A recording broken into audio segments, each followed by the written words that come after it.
Hello, I'd like to welcome you all to this evening's program, Proton Therapy for Cancer, co-sponsored by East Brunswick Public Library's Just for the Health of It initiative and Astra Cancer Care, Princeton Radiation Oncology. I'm Karen Perry, and I'm manager of the library's Just for the Health of It initiative. I'm honored tonight to have presenter Dr. Brian Chon, radiation oncologist. Dr. Chon graduated from Robert Wood Johnson Medical School. He became chief resident in radiation oncology at Massachusetts General Hospital, Harvard Medical School, and he completed a subfellowship in basic science research on breast cancer genetics at Harvard Medical School. He currently serves as the medical director at ProCure Proton Therapy Center in Somerset, New Jersey. Now, I'd like to turn the program over to Dr. Chon, who we are very honored to have join us tonight, who will enlighten and educate us all about proton therapy and how it's being used today to treat cancer. Welcome, Dr. Chon. Thank you, Karen. I really appreciate the kind introduction. And again, I'd like to thank everybody joining us on this call. Yes, let's get into it, shall we? All right. So, before I get into the talk, this is a very old picture of me. If you notice, I'm in the top row, a lot younger, but this represents my entire group. We are a collection of 14 radiation oncologists, a part of the Astera Princeton Radiation Oncology Group. We're one of the largest, if not the largest, radiation oncology practice in the state of New Jersey. And I think what also makes us very unique in a sense is that a third of us actually trained with proton therapy. A third of us trained with protons up at Harvard and also at MD Anderson out in Houston. And that's when we first drank the Kool-Aid and saw what proton therapy could do. And when we all kind of came back home to New Jersey, where our friends live and our families live, this has always been a pipe dream for us to bring this incredible technology home. And I'm so glad to share with you our story and certainly the data and some of the exciting benefits of proton therapy. So our center is localized in Somerset, New Jersey, not too far from where Karen's studio is. And that was us back in 2010. So now going back almost 12 years ago at our groundbreaking ceremony, we were able to build this 50,000 square foot center in record-breaking speed, construction in the ground to beam on time for about 2 years, which at the time was a world record. And we've been taking care of patients with proton therapy at our facility for the last 10 years with over 6,000 patients treated. So I really can't believe time has flown by so quickly, but it's fun to kind of reminisce about the history here as well. So this is just a map of some of the proton centers that are in the country. Again, I can't update these slides fast enough because more and more of these centers are coming online. So we are the 10th proton center in the country, the first in the New Jersey, New York metro area, and currently the only proton center in the state of New Jersey that offers pencil beam scanning proton therapy, which is the most elegant and sophisticated way of delivering the radiation. But if you look at the country's top cancer centers, whether it be at Johns Hopkins, obviously up at Harvard, to Stanford, to MD Anderson, virtually every single major cancer center in the country either has proton therapy currently or in the process of building proton therapy. So that list now includes about 50 centers, if you could believe it. So it is an important tool that has no longer been relegated to certain sectors of the country, but we're really excited to make this forefront of one of the offerings at our cancer program. So this is the kind of the the tool or the guts of our center that allows us to treat patients. If you could see here on this, in this picture, this is what's called a cyclotron. And I just want to give you a sense of its scale. So this actually opens up, and it's like two metal bagels that are kind of top of each other. But that cyclotron weighs about 220 tons. So that is equivalent to like a 747 jet. It is a piece of engineering marvel. In fact, our vendor that actually has produced the cyclotron comes from Belgium. And I recall this about 10 years ago when this cyclotron got delivered to us at our center. They had to shut down the New Jersey Turnpike. And I've never seen a truck and a flatbed with that many wheels on it before. It had 90 wheels on it. So it was quite an interesting time just to see how this incredible piece of delivery, a machine was delivered. But that is what actually allows us to create the proton. So in the middle of that cyclotron is a hydrogen gas. So proton, that is the source of our protons. Not much gas is needed to create all the protons that we need to treat our patients. And then what that cyclotron does is it jolts that proton or hydrogen gas, pulling that proton out of the hydrogen, and then accelerates it 2/3 of the speed of light.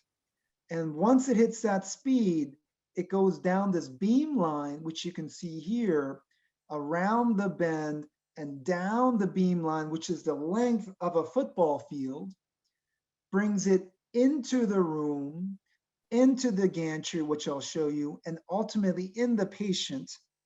And what's remarkable, and again, almost astounding, is the fact that we can make this proton atom do its bidding and then make it stop within the thinness of my hair. So again, it really is an engineering marvel when you really think about what is happening on a daily basis. But that's the last thing that we want our patients to think about. Historically, radiation oncology has always been relegated typically to the basement of the hospitals. And that's simply because the technology and the equipment was quite heavy. And the only place they can safely put it was typically in the basement. But having grown through that time, obviously we said, boy, it would be wonderful if we could redesign our center so that we can actually bring the natural light in and not remind anybody that we used to be in the basement. So that's a picture of a lobby and certainly a nice coffee bar. And I welcome everybody who's on this call to come and stop by for a visit anytime. But from a patient's perspective, this is what they would see. This black thing, flat bed here is what's called a patient positioner. This is where the patient would lie. This little nozzle here is what's called the gantry. And this is where the proton beams come out. And the gantry basically rotates around the patient in 360 degrees, giving us the appropriate angles and the beam pathway to be able to effectively treat our patients. If I were to kind of peel back this white plastic, and if you could see through this, what you would see is this metal gantry, which is about 3 stories high, weighing about 50 tons. Again, all behind the scenes here, which again, just attests to the engineering marvel. But again, from a patient's perspective, it's very anticlimactic. It almost feels like getting an X-ray taken, which is really what we wanted.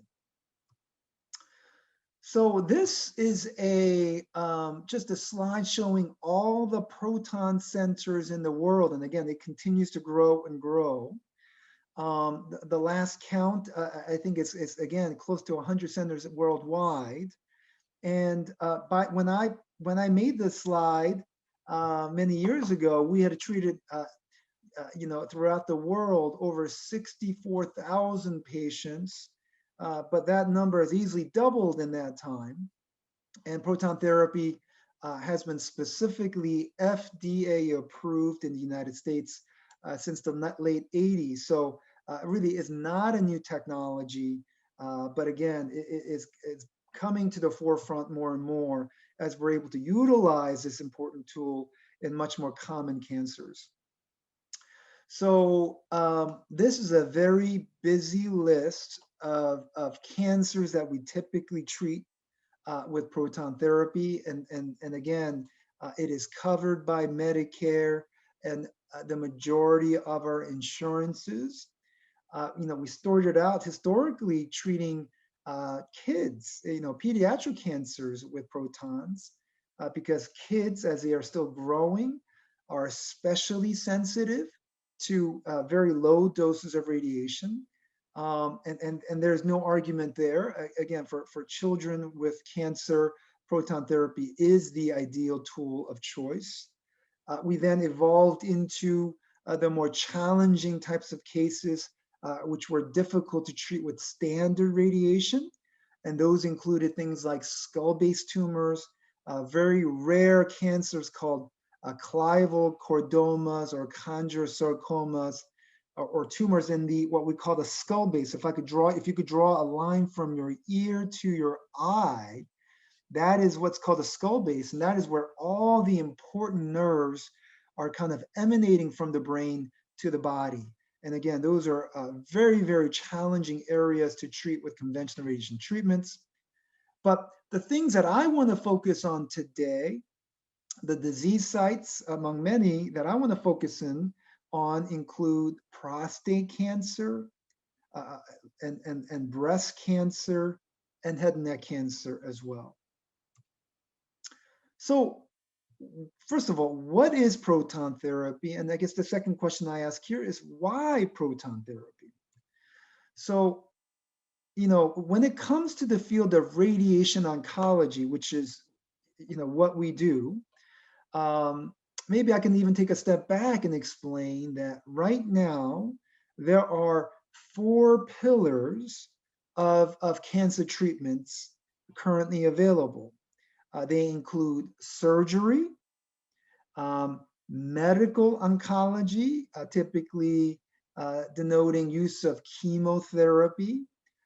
And then there is radiation oncology, which is the idea of using ionizing radiation to treat cancers.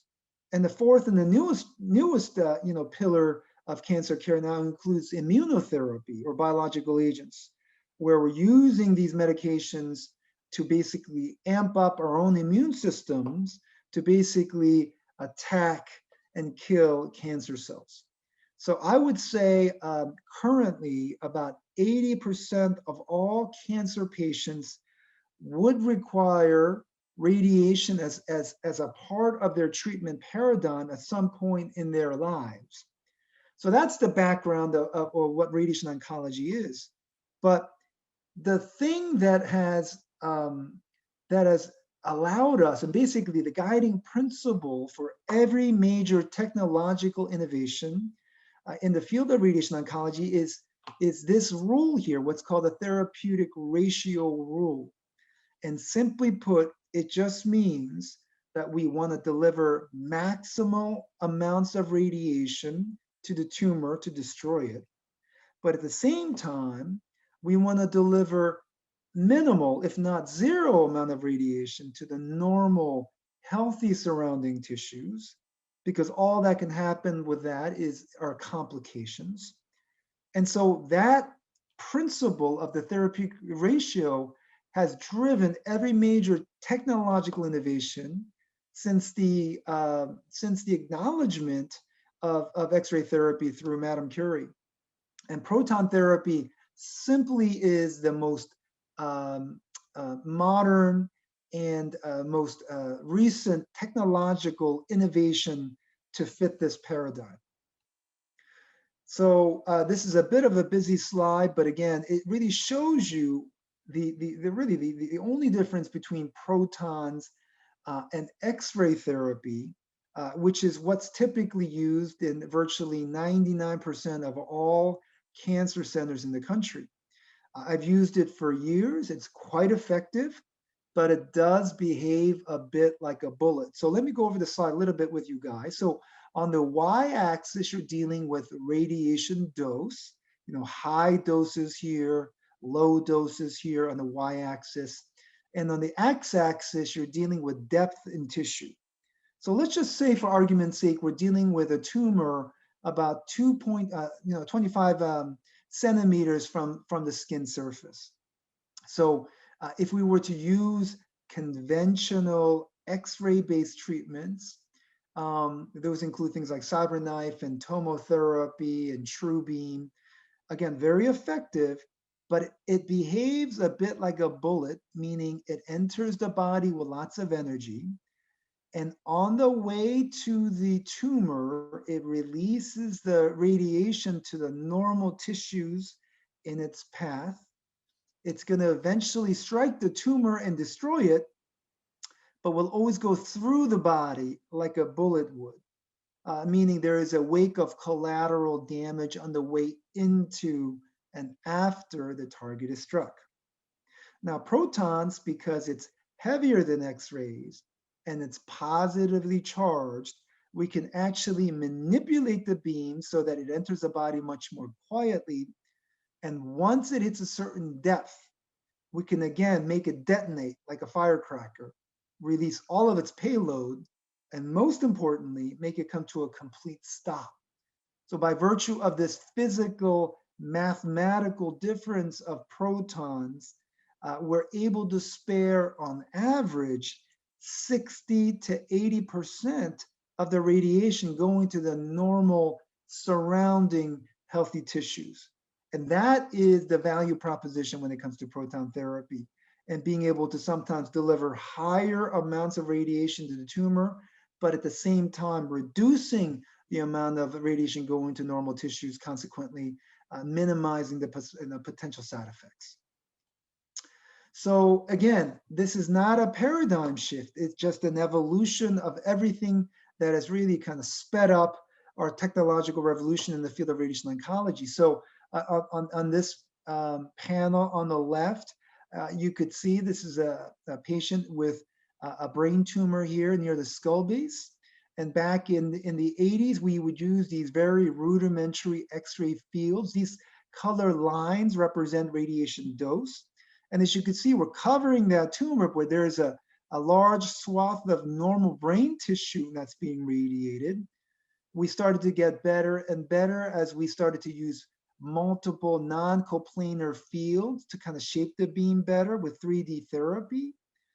And I would say this is where we are today with X-ray therapy, what's called IMRT, or intensity modulated radiation treatments, where we're allowing our computer, our supercomputer, to generate the plan, the types of fields in algorithms and ways that we can't, with our human minds, come up with.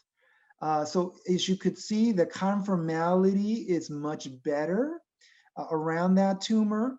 But unfortunately, what happens with X-ray therapy is, in order for us to achieve that conformality around that red tumor, we get these blue lines and green lines going, that it's expanding into other parts of the body. That is what's called a radiation dose bath. That is essentially we're kind of, it's like a balloon we're trying to push to kind of make it really tight in the middle, but then the ends of the balloon are going to pop out. And that, unfortunately, is one of the unintended consequences. But proton therapy today, because again, the beams comes in and stops, we're able to achieve that level of conformality by using significantly lesser number of beams. And we're able to essentially radically reduce, if not eliminate, the radiation dose bath that we see here with the IMRT. So that's a bit of a background. So let's try to delve into some very specific disease sites for discussion. So prostate cancer. So as most folks know here, prostate cancer is the most commonly diagnosed cancer in men. It's the second leading cause of death in men behind lung cancer. About 200,000 patients will be diagnosed with this. And there are a variety of different treatment options, including observation.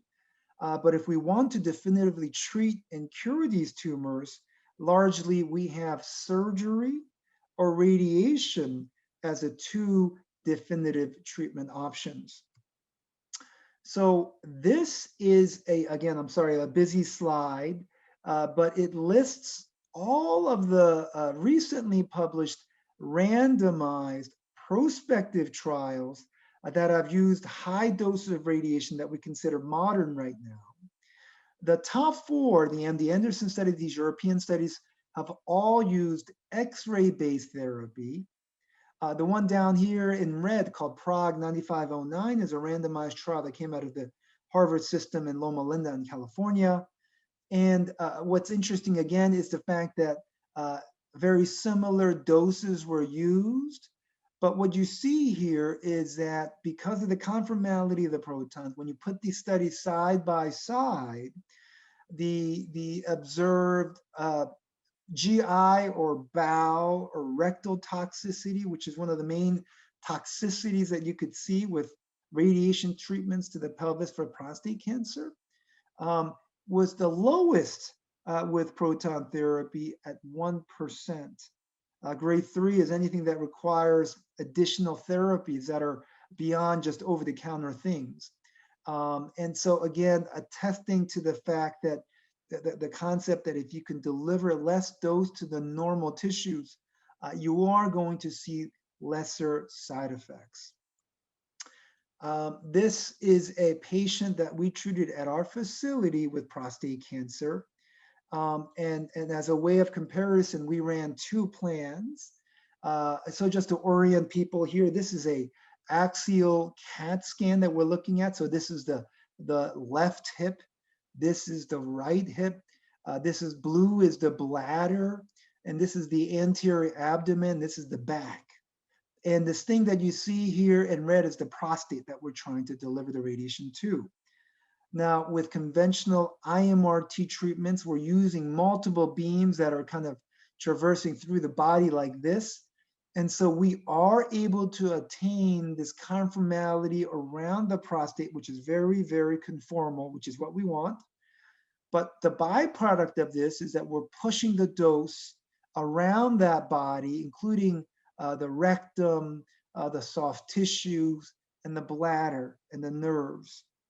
Now, below here is the same X-ray or CAT scan slice, except this time we ran the proton plan. And as you can see, both the proton plan and the X-ray plan are able to conform the doses quite conformally around that prostate. But again, you see that there is so much less radiation going to the bladder, to the rectum, to the soft tissues and bones. And again, it's about typically 60 to 80% dose less. So again, just showing and just, you know, on this CT slice, how much normal sparing we can achieve. And if you look at all the different color lines here, it just shows you all the extra radiation that the body would receive due to the IMRT therapy. So what about the data? I mean, what evidence is there that sparing the normal tissues can lead to better quality of life? Well, I think most men who deal with prostate cancer, as they are going through their decisions about the optimal treatment, I think most men that I meet universally have two of the most common concerns. Concern number one is the concerns about urinary incontinence or the leakage of urine. And fortunately, the risk of that happening with radiation, unlike with surgery, is extremely low. I will put that less than 1%. The second thing, however, most men are concerned about are the possibilities of erectile dysfunction. And the idea here is that that we believe that erectile dysfunction with radiation can occur when excessive doses are going to the penile bulb, which is a structure right at the base of our penis and very close to the proximity of the prostate. And unfortunately, it could be an innocent bystander to the pathway of the beam. And so a very elegant study was done in Florida, University of Florida, where they wanted to test a concept. And the concept was, if we could use proton beam therapy to minimize the dose to the penile bulb, are we able to spare or maintain the level of potency in most of these men? So they took very select group of men, 60 and younger, with excellent sexual function prior to the initiation of their protons, and followed them through. And indeed, by minimizing the dose to the penile bulb, they were able to demonstrate that over 90% of the men were still able to maintain their erections post-proton therapy. So again, what I tell folks is that our expectations with proton therapy is that if the sexual function is good now, the chances of us maintaining that level is extremely high. We're just not going to make it that much better. Another important consideration with proton therapy is that we all know that radiation, ionizing radiation in all forms, including protons, over time can cause a secondary cancer. Now that risk is really low to begin with, but because many of our patients are going to be surviving 20 years and living their normal life expectancy, especially for younger patients, this is always a concern. This is why we always put a shield along our thyroid when you go to a dentist, just to protect our normal tissues better. And again, the idea has always been that if we can reduce the amount of normal tissue exposure of radiation through protons, that we can reduce the risks of secondary malignancies. And this is a paper that came out of Harvard that indeed showed that the risk of secondary cancers were reduced significantly with proton therapy in real patients versus patients who got IMRT therapy. A recent publication came out of Stanford validating the same concept. So in a nutshell, proton therapy is certainly a very effective modern tool that is available to our patients in the region. Who are the optimal patients? Well, again, I think the younger you are and the more you are expected to live 30, 40 years down the line, and we want to minimize these side effects which can render themselves many decades post-treatment, I think younger patients would greatly benefit from proton therapy. Anybody with a history of diverticulosis, diverticulitis, or colitis history where they're very sensitive to low doses of radiation, I think would also benefit greatly with protons. And those folks, especially who need more of a broader radiation treatments, not only to the prostate, but also to the regional lymphatics, for instance, for more aggressive tumors, I think would also benefit greatly with the conformality and the precision of protons. And lastly, I would say patients who have very large prostates, where it is very difficult to deliver the requisite dose due to the proximity of the bladder and the rectum, proton therapy can be an ideal tool for that kind of a setting as well. So let's shift gears, shall we, from prostate cancer, which is the most common cancer in men, to breast cancer, which is the most common cancer in women in the US. So a little bit of background. Fortunately, most of our breast cancer patients are being diagnosed early stage due to the proliferation of mammograms and the excellent screening protocols that we have available. And consequently, the majority of our patients are opting for what's called breast conservation therapy, meaning typically a minimal surgery called lumpectomy, where we take out the tumor, is initially done. And that is usually followed by radiation treatments to the breast tissue. And studies have shown that that is equivalent to mastectomy, which is a radical surgery. But the good news is, again, just like with prostate cancer, many of these, in fact, the majority of these cases that are discovered early on are curable.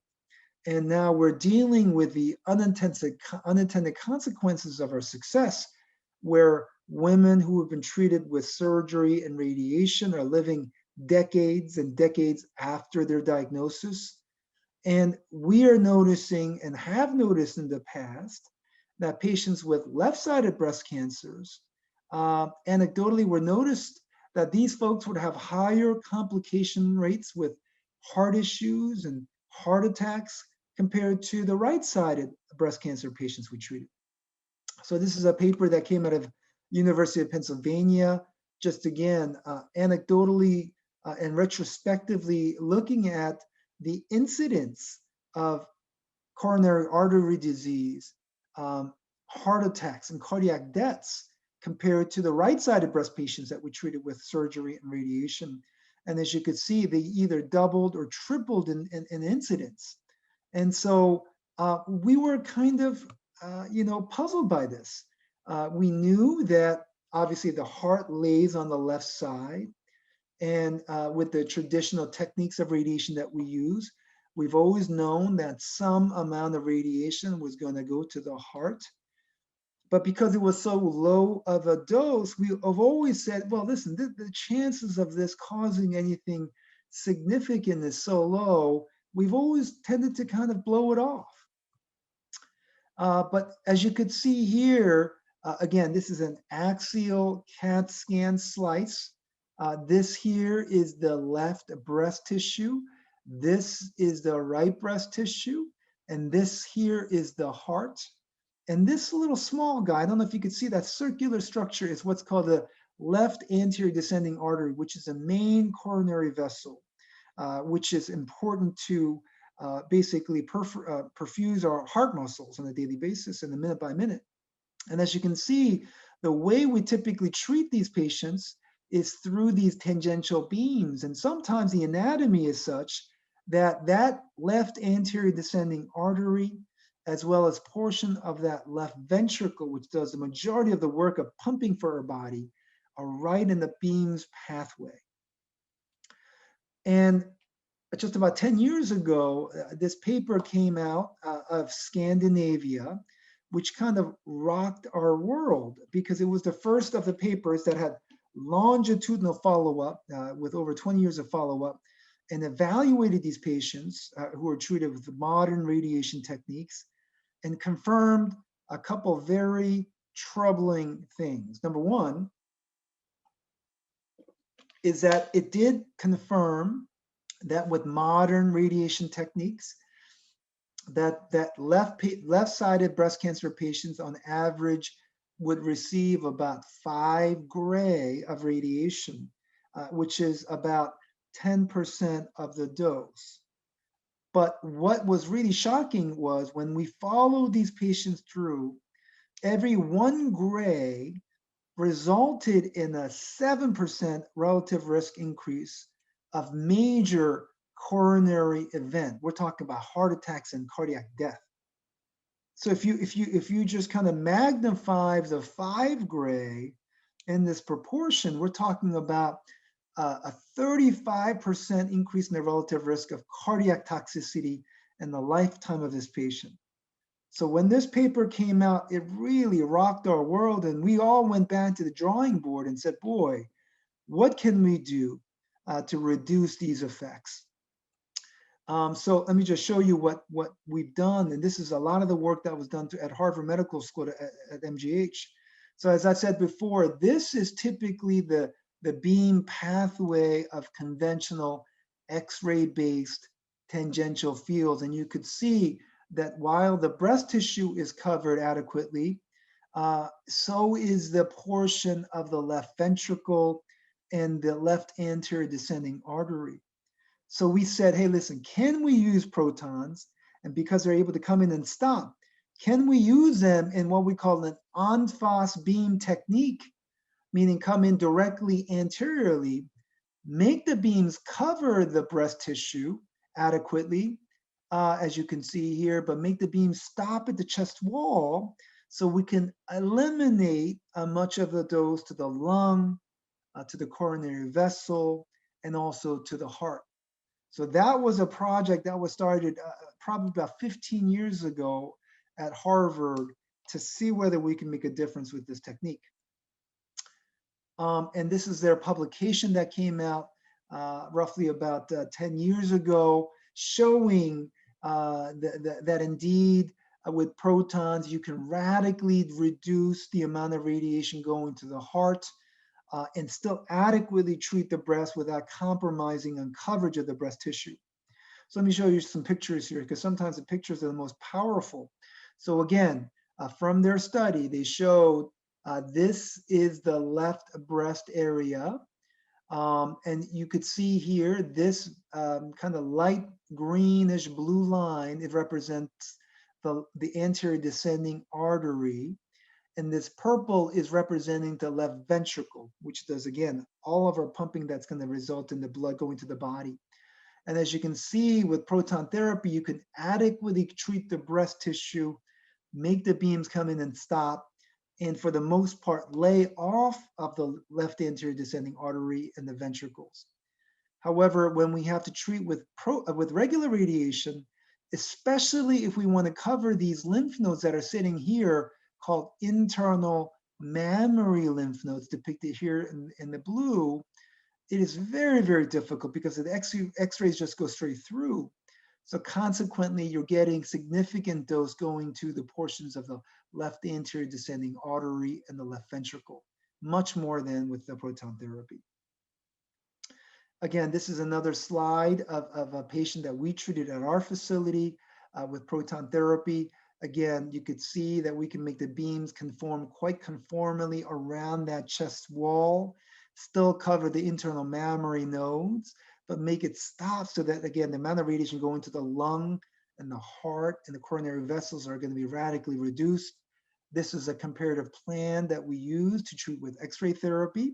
And again, this radiation dose bath going to the lung and the heart, and even sometimes the contralateral portions of the other breast tissue is not trivial. Again, showing the magnitude of the dose sparing of normal tissues. This is, again, it just shows you some pictures of our patients. When they first start, they were treated to the left breast. By week 3, you may see some slight darkening of their skin. By the very end, they will develop a little bit of redness, as you can see, like a sunburn, if you will. But by the time they come back to us in about a month, all of that skin is heals up well, and the cosmesis, as you can see, is generally excellent.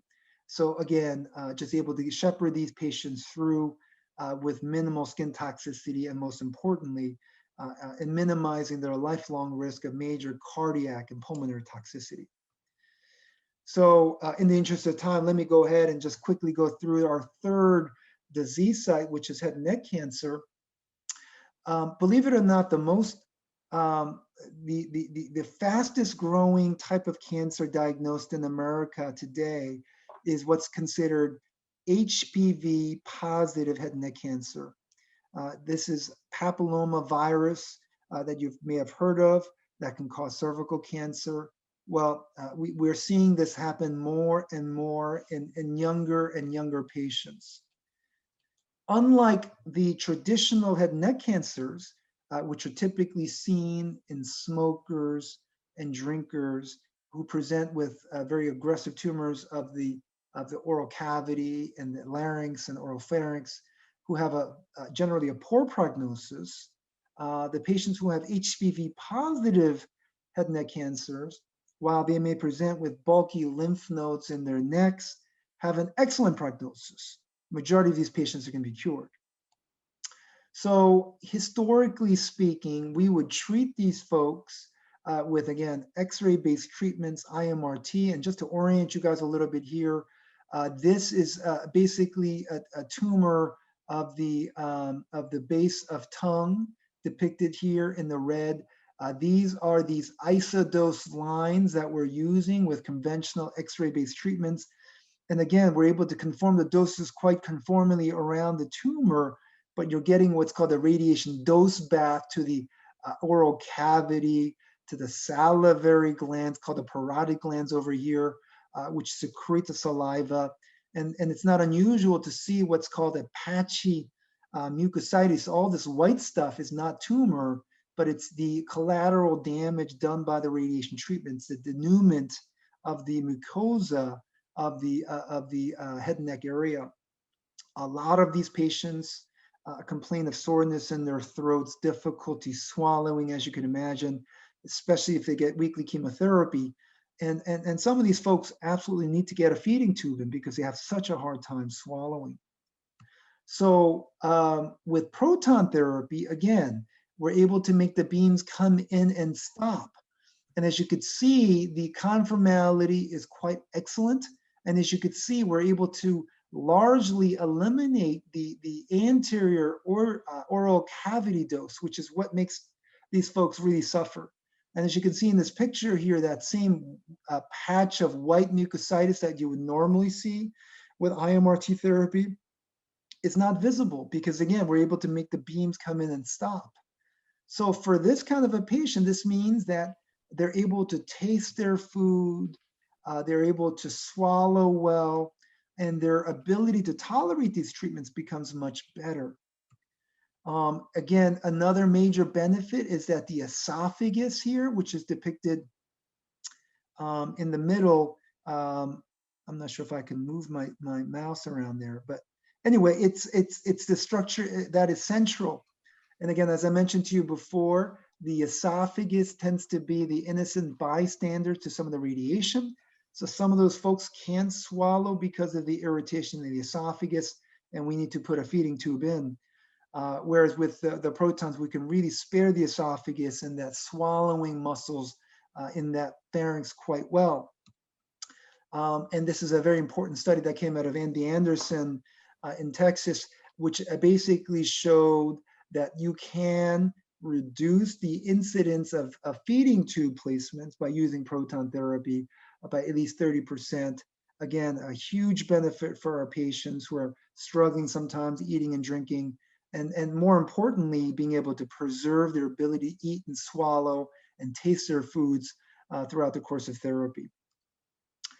So that was a lot of stuff here, but I want to thank you for your attention. And I know we've got some questions and maybe some things that we want to get through, Karen. So thank you so much for your attention. And thank you, Dr. Chon. This has been such an educational presentation to really help our viewers. And thank you so much for appreciating how health literacy plays such an important role in building our healthy communities. So I'll let you answer any questions, Dr. Chon. Yes. Oh, okay. So I see a chat, so maybe I can look at this. Okay. Karen, let me know if I'm missing a question here. Okay. Oh, I was actually going to ask you if you would make these slides available to our viewers. Absolutely. I'd be glad to do that. Okay. And I did want to remind everyone that the program is being taped. It will be available on the library's health portal, justforthehealthofit.org. And we also upload these to YouTube where they get international viewing. So you could look forward to that. If you'd like me to send you a direct link, please call the reference desk at 732-390-6767 and just tell the staff to have Karen send you the link and provide your email. Okay. Is there anything else? No other questions? Oh, I see. There is a question. Okay. Yes, I see a question here. So it's from a gentleman, Larry. He says, what is the difference between Cyberknife and proton therapy? So that's a great question. And Larry, that is a very commonly asked question. I get asked quite a bit. So every radiation center has a machine. And if you peel back the plastic veneer of all those machines, you're going to find one of two things. You will find either an X-ray tube, which creates X-rays as a source of the ionizing radiation, or you'll see a cyclotron, which creates protons. So Cyberknife is an X-ray machine that's mounted on a robotic arm that basically allows us to treat the tumors in a very, kind of multiple fields at a time. But again, it is still an X-ray ionizing radiation. So the net effect of the X-rays going through the body and traversing through the full thickness of the human body will still persist. So while, again, it is a very effective tool, you're still going to be going through a lot more normal tissues with Cyberknife than with proton therapy. Anything else? Okay, so, well, thank you Oh, again. there is another question. Someone Oh, asked wait, that there is, okay. Yep. Oh, okay. So I think I see it from Dennis, who says, what stops the protons? Great question. So the protons, we can control the depth of penetration of the protons by altering its energy. And so this is when we work with the smartest guys in my department. I have to be honest, they're my physicists and dosimetrists. And their job is basically to conform the beam and the energies so that we're able to deliver the dose and make it stop where we want to. And so there's a very laborious and complicated computational process that goes into basically changing the energy of the beams to make sure that we're able to stop the beams at the appropriate depth and with appropriate contouring. So if you ever want to hear more detailed answers, and I welcome you to come to visit, we can have you meet with our physicists and go through that a little bit more in detail. There was one question, Dr. Chon, someone had made a comment about why it's not used more prevalently if it's so effective. Yeah, that's a great question as well. So the big knock against proton therapy has always been its cost and accessibility. As I mentioned to you before, we were the 10th center in the country and the only one in the New York metro area when we first opened. And as you can imagine, anything, whether it be computers or cell phones, when it first comes to market, it tends to be very expensive. Fortunately, even in the last 10 years, amazing technology has now evolved so that we're able to reduce the footprint and reduce the overall cost of these machines. So consequently, you've seen the miniaturization of these proton centers, consequently to lesser costs. And so now you're seeing a major proliferation of these facilities throughout the country. So as I said before, all of the major top 20 cancer programs in the country have access to protons. And I think over the next 10 years, the pricing will continue to drop as the technology evolves and will continue to disseminate at a rapid pace throughout the community. Dr. Chon, I noticed that when you mentioned the types of cancers that it treats, that you didn't mention glioblastoma. Is there a reason for that? No, that's a great question too, Karen. So one of the classic indications for proton therapy are brain tumors. In fact, proton therapy was first used clinically in the 50s, believe it or not, by a group of neurosurgeons up at Harvard, where they had a very difficult time at the time of getting into the deep recesses of the brain. So back in 1950, Dr. Wilson at Harvard at MGH was the first one to propose using proton beam therapy to treat these aggressive brain tumors that were difficult to get at. So clearly there's an indication for the role of proton therapy in the brain, whether it be very complex meningiomas or large gliomas to skull-based tumors. We use them quite a bit. Very interesting. Anything else? Any other questions? One more question. Does a patient have a choice? That is a great question. So I think that the biggest challenge that we have now, or maybe less so now than versus 10 years ago when we first started, was the awareness of proton therapy, its availability, and the indications for protons. Because you got to remember, proton therapy has historically been relegated to these major academic centers, largely at Mass General, Upper Harvard, and Loma Linda in California.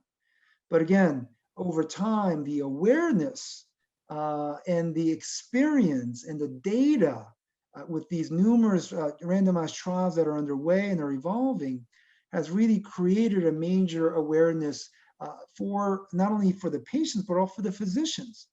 But I do think that's still a struggle. And I think the best thing that we can do as patients is really to try to be your own advocate and to ask and say, listen, are there options? And is proton therapy an option for me? And to educate ourselves and engage ourselves in our community to see whether this is possible.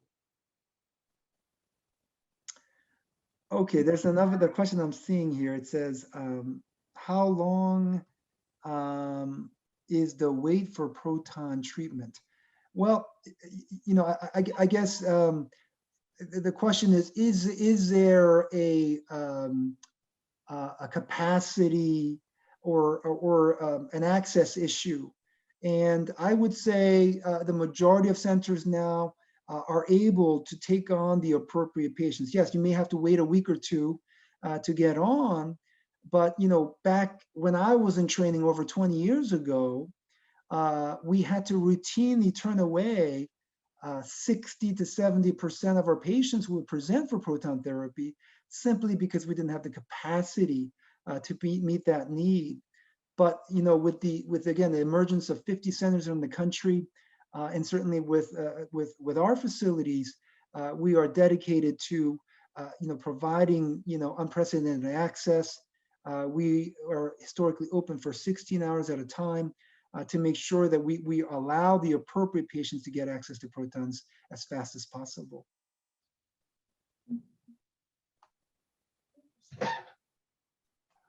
Anything else? Any other questions?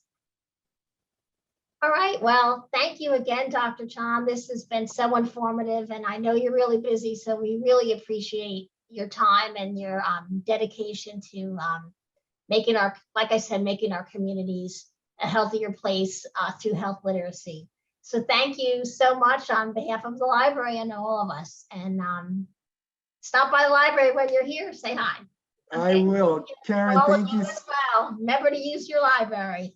Thank you so much. Okay. Thank you so much. Bye-bye. Bye, Bye-bye Karen. now. Thank you.